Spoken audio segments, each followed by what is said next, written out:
Hello दोस्तों, आप सभी का स्वागत है आपके अपने Hindi YouTube channel FWD web tutorial में। ये हमारी CSS प्लेलिस्ट की पहली वीडियो है।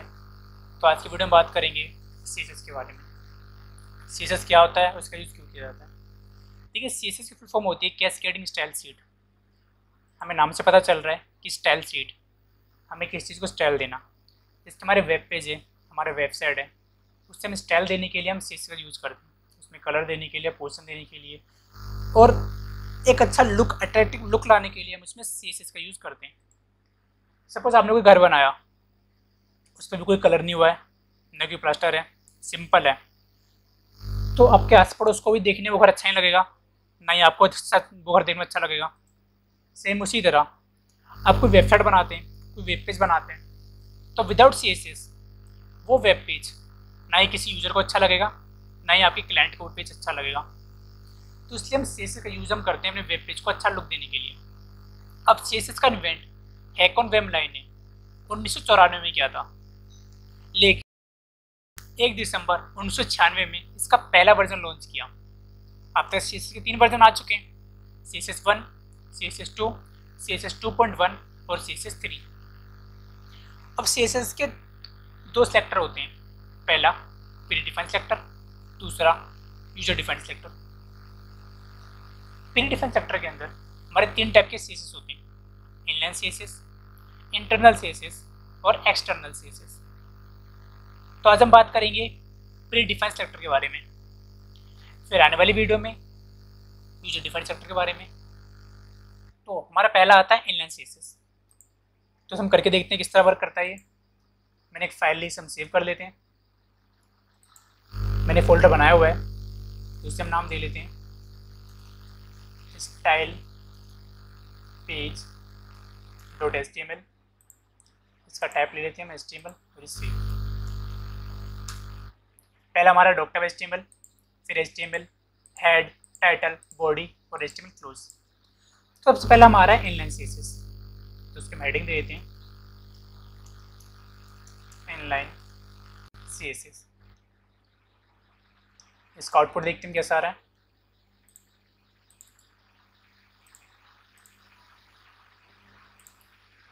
हमारा सिंपल टेक्स्ट आ गया। इसमें कुछ पैराग्राफ ले लेते हैं हम। पी टैग के अंदर कुछ कंटेंट ले लेता हूँ, मेरा कंटेंट पड़ा हुआ है, कॉपी मैंने कर लिया, पेस्ट और सेम यहाँ पे, ठीक है। अब इसका आउटपुट देखते हैं पहले। हमारा कंटेंट आ गया, हेडिंग आ गई।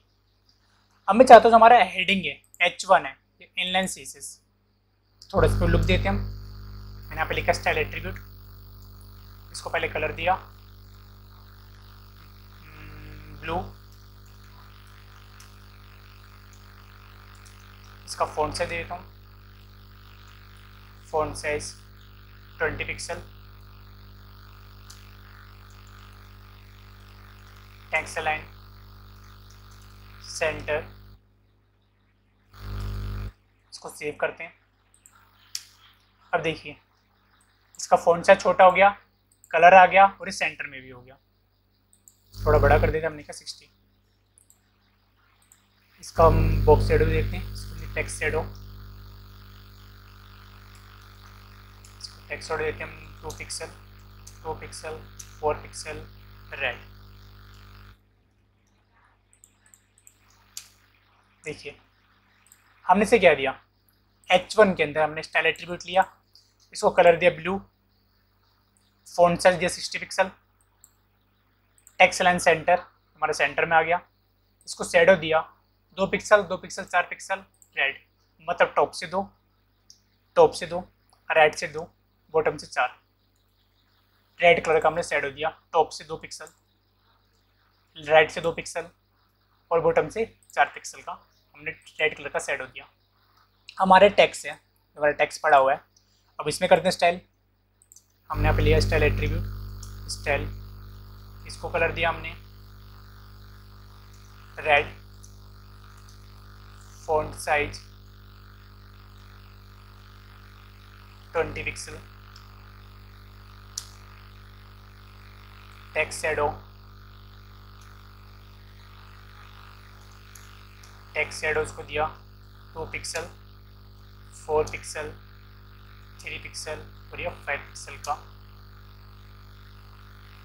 इसको देते हैं येलो, बंद।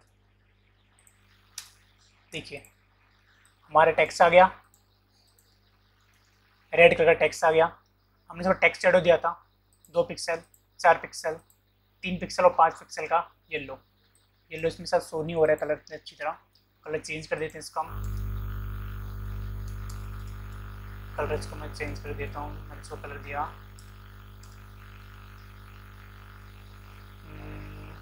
रेड ही देता हूँ।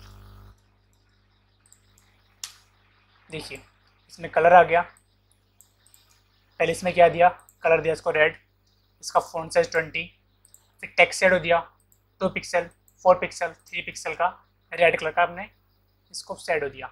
लेकिन अब बाकी टेक्स्ट हमारे सिंपल हैं, बाकी टेक्स्ट में हमारी कोई स्टाइलिंग नहीं है, तो हमें क्या करेंगे, हम सेम ये कॉपी करेंगे और यहाँ पे कर देंगे पेस्ट, पेस्ट, यहाँ भी पेस्ट और ये यहाँ भी पेस्ट। रिफ्रेश करते हैं हम इसे, हमारे सारे टेस्ट में हमारी स्टाइलिंग आ गई है, सब में टेक्स्ट आ गया, सबका फ़ॉन्ट से बड़ा हो गया, शैडो भी आ गई सब में।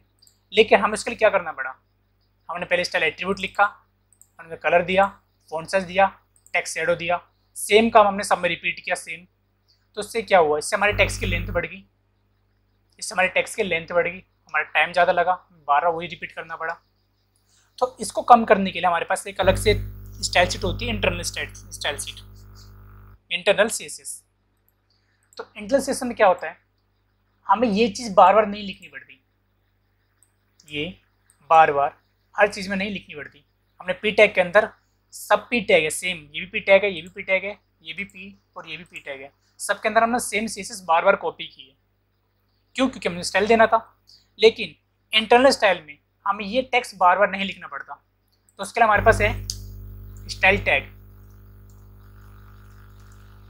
इसे ओपन किया और इसे किया क्लोज। ये हम हेड के अंदर लिखेंगे टाइटल के नीचे। तो हम क्या करना है, पहले हमें देना है, यहाँ पे मैं और टेक्स्ट ले लेता हूँ एक बार में, अब मैंने और टेक्स्ट लिया, यहाँ पे लेता हूँ मैं H2, यहाँ पे लिख लेता हूँ मैं इंटरनल CSS, इंटरनल CSS। इसका आउटपुट दिखाता हूँ आपको मैं कैसा आ रहा है, सिंपल आ रहा है, कोई टेक्स्ट नहीं, कोई फ़ॉन्ट साइज नहीं, कोई कुछ नहीं। यहाँ पे टेक्स्ट भी ले लेता हूँ मैं, ये टेक्स्ट यहाँ पे मैंने कॉपी किया, पेस्ट, यहाँ से मैं हटा देता हूँ, ये जो CSS है इनलाइन तो मैंने हटा दी, और ऊपर का पैराग्राफ मैं डिलीट ही कर देता हूँ। अब देखिए तो मैं डिलीट क्यों किया है, वो बताता हूँ मैं क्यों डिलीट किया। एक मिनट, मैंने काफ़ी सारे पैरा ले लिया। अब मैं चाहता हूँ कि मेरे H2 के अंदर, मतलब H2 के अंदर मैं बिना एट्रीब्यूट लिख के इसको मैं स्टाइल दे दूँ। तो उसके लिए क्या करेंगे, हम यहाँ पे लिखेंगे H2, फिर इसके अंदर लिखेंगे हम कलर, कलर दिया मैंने रेड कलर का, font size 40 pixel, text align, centre, centre. अब इसका आउटपुट देखते हैं, हमारा आगे इंटरनल CSS, इंटरनल CSS मैं यहाँ पे हेडिंग दी थी H2 को इंटरनल CSS, यहाँ पे लिखा कलर रेड, कलर रेड हो गया, फ़ॉन्ट साइज 40, फ़ॉन्ट साइज 40 भी हो गया, और टेक्स्ट अलाइन सेंटर, सेंटर भी आ गया। मुझे यहाँ पे H2 के अंदर कोई एट्रीब्यूट लिखने की जरूरत नहीं पड़ी, क्योंकि मैं टॉप में डिफाइन कर दिया इसे। अब सेम, अब मान के लो आपके पास 2 H2 हैं, आपके पास 2 H2 हैं, यहाँ पे लिख लेता हूँ my name is Saurabh Rajput, मैं इसे रिफ्रेश करता हूँ। देखिए मैंने इस H2 को कोई कलर तो दिया नहीं है, ना यहाँ पे कुछ लिखा है, क्योंकि मैंने सिर्फ यहाँ पे H2 यहाँ पे लिखा कि जहाँ भी मेरे H2 हो, इस पूरे पेज में जहाँ जहाँ मेरे H2 हो उन सब H2 को कलर मिल जाए रेड, फ़ॉन्ट साइज हो जाए 40 और टेक्स्ट लाइन आ जाए सेंटर। तो जहाँ मेरे H2 हैं हर जगह मेरा कलर रेड हो गया, फॉन्ट साइज 40 और टेक्स्ट लाइन सेंटर आ गया। इससे पहले हमने क्या किया था, हमने पी टैग के अंदर बार बार हमने सेम स्टाइल पेस्ट की थी, बार बार सेम स्टाइल पेस्ट की थी सब पी टैग के अंदर। उससे हमारा टाइम वेस्ट हुआ, हमारा टाइम का वेस्ट हुआ था, हमारे पेज की लेंथ बढ़ी थी। लेकिन इसका यूज़ करके, इंटरनल सीएसएस का यूज़ करके अपना टाइम बचा सकते हैं। हम सीएसएस बहुत ईजी लिख सकते हैं। मान लो यहाँ पे मैं लिखता हूँ मैं H3, मैंने लिखा H3, यहाँ पे लिख दिया मैंने FWD सॉफ्ट सॉल्यूशन। H3 हमारा सिंपल आ रहा है क्योंकि मैंने यहाँ पे कोई स्टाइल नहीं दिया, सिर्फ मैंने H2 को दिया। यहाँ पे लिखा कि जहाँ जहाँ हमारा H2 हो वहाँ पे हमारा ये कलर और ये फॉन्ट साइज और ये टेक्स्ट लाइन आ जाए। लेकिन H3 को मैंने कुछ दिया नहीं है। यहाँ पे मैं लिखता हूँ मैं दूसरा H3 के अंदर जहाँ भी मेरा H3 हो इस पूरे वेब पेज में उसका कलर हो जाए ग्रीन, फॉन्ट साइज आ जाए 30 पिक्सल और टेक्स्ट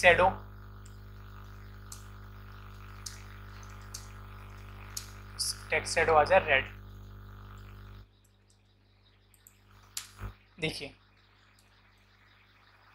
फॉन्ट साइज जहाँ हमारा H3 है वहाँ पे मेरा कलर के बाद हमारा कॉलन, फिर इसका जो हमारी वैल्यू है ग्रीन, फिर सेमी कॉलन से बंद कर दिया हमने इसे। जहाँ हमारा H3 है वहाँ पे हमारा कलर हो जाए ग्रीन, फॉन्ट साइज हो जाए 30 पिक्सल और टेक्स्ट शैडो हमारा 2 पिक्सल, 4 पिक्सल और 6 पिक्सल का रेड हमारा उसका शैडो आ जाए। इससे पहले हमारा जहाँ पे हमारा H1 था हमने इसे इनलाइन सीएसएस दी है, H1 को इनलाइन सीएसएस स्टाइल एट्रीब्यूट लिख के, फिर H2 को हमने ये दोनों हमारे H2 में हमने इंटरनल सीएसएस दी है जिसमें हमने लिखा है H2 और ये भी हमारा H2। हमने सीएसएस दी है कि H2 के अंदर कलर रेड, फॉन्ट साइज 40 और टेक्स्ट लाइन सेंटर हो जाए जहाँ हमारा H2 है। सेम ऐसे यहाँ पे H3 को लिखा है मैंने, जहाँ हमारा H3 है सब ये चेंजेस हो जाए कि कलर ग्रीन, फॉन्ट साइज 30 और टेक्स्ट लाइन रेड आ जाए 2 पिक्सल, 4 पिक्सल, 6 पिक्सल का। अब हमारा जो पैराग्राफ है, हमारा जो पी टैग है, इससे पहले इनलाइन सीएसएस में हमने सेम सीएसएस 12 पेस्ट की थी, लेकिन अब हम चाहते हैं कि नहीं, हम एक बार में सब में सीएसएस लिख दें। तो यहाँ पे लिखेंगे हम पी, अब पी टैग के नाम लिख रहे हैं हम इसका कलर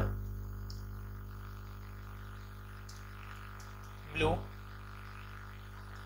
सेमीकोलन से क्लोज हो गया, उसका टेक्स्ट लाइन सेंटर या फिर राइट कर देते हैं।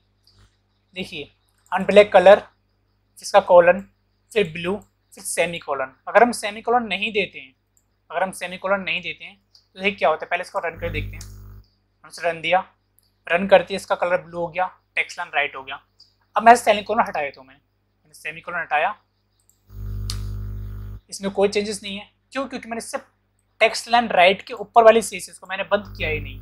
क्लोज करने के लिए सेमीकोलन का यूज करेंगे हम। उसके बाद के हम जो भी सीएसएस लिखेंगे जिसके मान लो टेक्स्ट लाइन राइट लिखा है, अगर मैं यहाँ पे सेमीकोलन नहीं भी लगाता हूँ तब भी चल जाएगा, क्यों? क्योंकि उसके बाद मुझे कोई सीएसएस नहीं लिखनी है। अगर मैं उसके बाद सीएसएस लिखनी होगी तो मैं सेमीकोलन से पहले बंद करूंगा, उसके बाद नई सीएसएस स्टार्ट करूंगा। जिसके मैं लिखा फॉन्ट साइज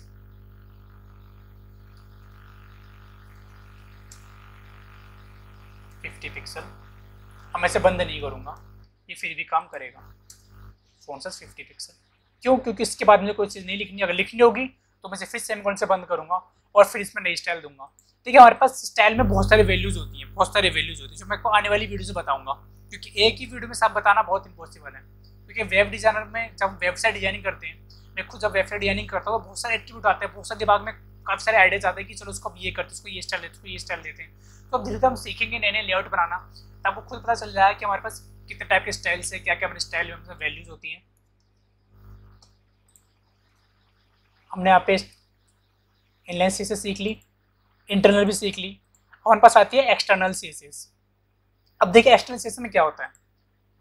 इनलाइन सीएसएस में हमने सेम पेज के अंदर जहाँ पे हमारा टेक्स्ट है, हमारा ये यहाँ पे हमारे टेक्स्ट है, इसका फॉन्ट से छोटा कर लेगा, कुछ ज़्यादा बड़ा है 20, ठीक है।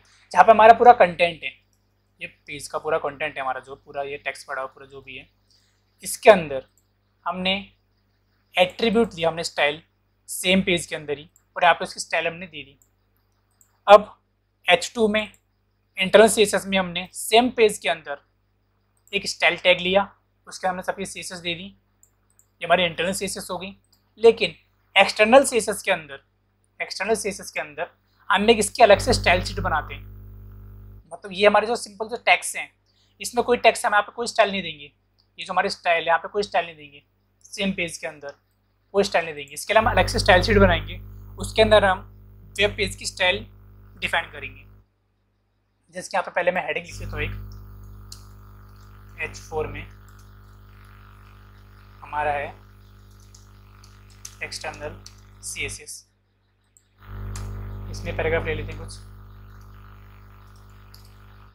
पहले मैं यहाँ से इसे हटा देता हूँ, वरना पी टैग इसमें काम कर जाएगा। ये मैंने हटा दिया, ठीक है। पी पैराग्राफ हमने ले लिया, ये पैराग्राफ ले लेता हूँ मैं।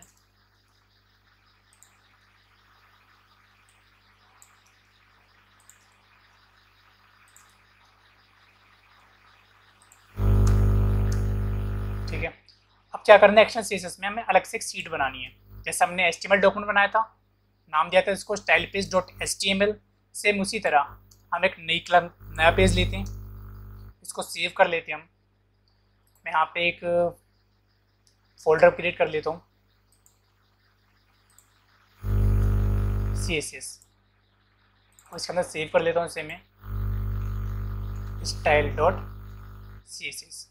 इसका टाइप ले लेते हैं CSS, ये रहा।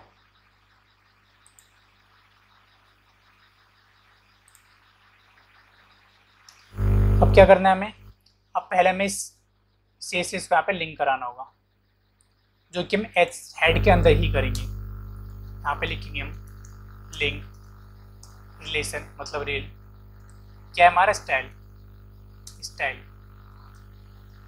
फिर यहाँ पे लिखिए, पहले हमने यहाँ पे लिखा तो हमारा लिंक का रिलेशन कैसा है। लिंक का रिलेशन हमारा कैसा है, स्टाइल। हम स्टाइल शीट बनाएंगे, स्टाइल शीट पूरा लिखेंगे स्टाइल शीट। अब देंगे टाइप कि किस टाइप की सीट है हमारी, किस टाइप की सीट है हमारी, है तो टेक्स्ट और CSS। हमने वहाँ पे क्या नाम दिया था उसे, यहाँ पे लिखेंगे हम href, उसे लिंक कराएंगे हम href से, href। अब हमने कहाँ पे रखा है उसको, हमने रखा है उसे CSS के अंदर, CSS फोल्डर के अंदर। यहाँ पे देंगे CSS के अंदर स्टाइल नाम से, स्टाइल उसका एक्सटेंशन क्या है CSS। यहाँ पर पहले क्या दिया है, एक्सटर्नल CSS के लिए हमने यहाँ पे उसे लिंक कराया है, नई फाइल ली हमने, एक्सटर्नल CSS हमने नई फाइल बनाई है, जिसके अंदर हमने एक लिंक कराया है HTML हेड के बाद टाइटल नीचे लिंक कराया हमने, लिंक रिलेशन दिया है स्टाइल शीट। टाइप उसका क्या होना चाहिए, टेक्स्ट या फिर CSS, और लिंक कराया हमने CSS के अंदर हमारा रखा हुआ है style.css। ये रहा CSS के अंदर है style.css हमारी फाइल रखी हुई है। अब हम जो भी चेंजेस करेंगे इस पेज पे, style.css वाले पेज पे, वो हमारे वेब पेज पे शो होगा।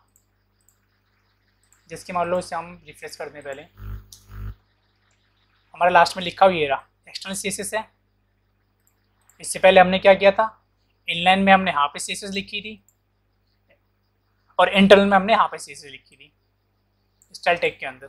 लेकिन एक्सटर्नल के लिए हमने अलग से सीट क्रिएट की है style.css, और यहाँ पे इसकी स्टाइल लिखेंगे। हमने क्या दिया है H4 के अंदर, इस यहाँ पे लिखेंगे हम H4, इसमें देते हैं कलर ग्रे छोड़ो, रेड देते हैं, ग्रे दिखेगा नहीं इसमें क्योंकि काफ़ी ग्रे हल्का, काफ़ी लाइट कलर हो जाता है। यहाँ पे फ़ॉन्ट साइज देते हैं, इसे फ़ॉन्ट साइज दिया 40 पिक्सल। उसको मार्जिन दे देते हैं, मार्जिन पैडिंग, अच्छा मार्जिन पैडिंग आपको बाद में बताता हूँ किस तरह यूज होता है मार्जिन पैडिंग का। पहले तो सिंपल टेक्स्ट शेडो दे देते हैं, टेक्स्ट शेडो पिक्सल, यहाँ पे रेड, रेड। अब देखिए हमने टेक्स्ट लिखा हुआ है इस पेज पे स्टाइल पेज डॉट एचटीएमएल पे, लेकिन इसके हमने सीएसएस लिखी है दूसरे पेज पे जो हमने बनाया है स्टाइल डॉट सीएसएस। इसका आउटपुट देखते हैं हम। यहाँ पे सीएसएस काम कर गई, क्यों? क्योंकि हमने इस वाले पेज पे लिंक कराया था। जहाँ हमारे टेक्स्ट है उस वाले पेज पे हमने स्टाइल डॉट सीएसएस वाली सीट को लिंक कराया है। यहाँ पे लिंक रील ग्लेसर मतलब स्टाइल सीट टाइप किया है टेक्स्ट या सीएसएस, और यहाँ पे एचआरएफ हमने लिंक दिया इसको, इसका हमने प्रॉपर लोकेशन दी है। हमारी लोकेशन क्या थी? सीएसएस फोल्डर के अंदर। सीएसएस फोल्डर के अंदर ये हमारा फोल्डर है सीएसएस का, इसके अंदर style dot CSS, CSS folder के अंदर स्टाइल डॉट सीएसएस हमारी फाइल रखी हुई है। तो यहाँ पे लिंक होगी, जैसे लिंक हुई हमने यहाँ पे स्टाइल दिया, जैसे स्टाइल देती हमारा पेज हमारा काम करने लगा। तो इससे हमारे क्या होता है, हमारा जो टेक्सटुअल सीएसएस क्या होता है, हमारा पेज जो है, हमारा जो पेज की हमारी जो स्पीड है काफ़ी ज़्यादा बढ़ जाती है, क्योंकि हमारे सेम पेज के अंदर जो हमारा टेक्स्ट होता है, हमारी जो कोडिंग होती है, उस कोडिंग के अंदर ही हम ये सीएसएस नहीं लिखते हैं, जिससे हमारे पेज का लेंथ छोटा हो जाता है। हमारे पेज का जो लेंथ है, ये जो हाइट इसकी बढ़ती जा रही है, काफ़ी छोटी हो जाएगी। छोटी होगी मतलब कि इसे रिफ्रेश करने में से, काउंट करने में से, रीड करने में काफ़ी कम टाइम लेगा ब्राउज़र। जितना कम ब्राउज़र्स को टाइम लेगा रीड करने में, उतनी पेज की स्पीड तेज़ होती है। इसलिए हम अलग से स्टाइल बनाते हैं और उसमें सीएसएस लिखते हैं ताकि हमारे पेज की जो स्पीड है काफ़ी कम हो जाए, मतलब काफ़ी कम टाइम में लोड हो जाए। या तो ज़्यादा स्पीड टाइम ज़्यादा लोड होगा तो फिर 1 मिनट 2 मिनट में हमारे पेज लोड होगा, यूज़र आएगा और निकल जाएगा, पेज छोड़ के, या लोडिंग हो रहा है, चलो दूसरा पेज हम सर्च करेंगे। इसलिए हम यूज़ करते हैं ज़्यादातर, मैं खुद वेब डिजाइनर हूँ, मैं यूज़ करता हूँ ज़्यादातर एक्सटर्नल सीएसएस का, क्योंकि मैं सेकंड पेज पे जो भी सीएसएस लिखूंगा उसमें चेंजेस यहाँ पे हो ही जाएंगे, और साथ ही साथ मेरे वेब पेज की जो स्पीड है वो काफ़ी लाइट हो जाएगी, काफ़ी जल्दी लोड होगा मेरा पेज। इसलिए हम एक्सटर्नल सीएसएस यूज़ काफ़ी ज़्यादा करते हैं। तो आज क्लास में इतना ही, आशा करता हूँ समझ में आ गया होगा इनलाइन सीएसएस, इंटरनल सीएसएस और एक्सटर्नल सीएसएस के बारे में। आने वाली क्लास में मैं बताऊंगा कि इनकी और भी सारी प्रॉपर्टीज़ है, और भी सारे हमारे इनके वैल्यूज़ हैं, वो आने क्लास में बताऊंगा। लेकिन नेक्स्ट क्लास में आपको बताऊंगा मैं यूजर डिफाइंड सेलेक्टर क्या होते हैं। अब आप चाहते हो, जैसे आपने यहाँ पे लिखा है कि आपने दो पी टैग लिखे हुए हैं, तो पी टैग आप चाहते हो कि हमारे सेम पी टैग में मैं बिना किसी उसके, मैं वहाँ पे आपने पी टैग लिखा, मतलब लिखा आपने पी टैग, फिर आपने कलर दे दिया येलो, इसमें चेंज करोगे आप तो सबका येलो हो गया। लेकिन आप चाहते हो कि ये वाले येलो रहे लेकिन ये येलो ना रहे, इसको दूसरा कलर दूंगा, इसको दूसरा कलर दूंगा, इसको दूसरा कलर दूंगा, इस टेक्स्ट को दूसरा, और इस टेक्स्ट को मैं अलग कलर दूंगा। तो उसके लिए हम यूज़ करेंगे यूजर डिफाइंड सेलेक्टर का, जो मैं आपको अगली वीडियो में बताऊंगा। यूजर डिफाइंड सेलेक्टर के अंदर हम सेम पैराग्राफ टैग को, जो टैग है हमारे पैराग्राफ के, इन सब में अलग अलग यूज, हम अलग अलग कलर, अलग अलग स्टाइल दे सकते हैं यूजर डिफाइंड सेलेक्टर के थ्रू। तो आज के लिए इतना ही, थैंक यू। हमारी वीडियो लाइक करें, चैनल सब्सक्राइब करें और आने वाली वीडियोस को देखें ताकि आपको सीएसएस अच्छी तरह समझ में आ जाए और आप एक प्रॉपर वेब पेज रेडी करके एक अच्छे खासे वेब डिजाइनर बन जाओ। Thank you.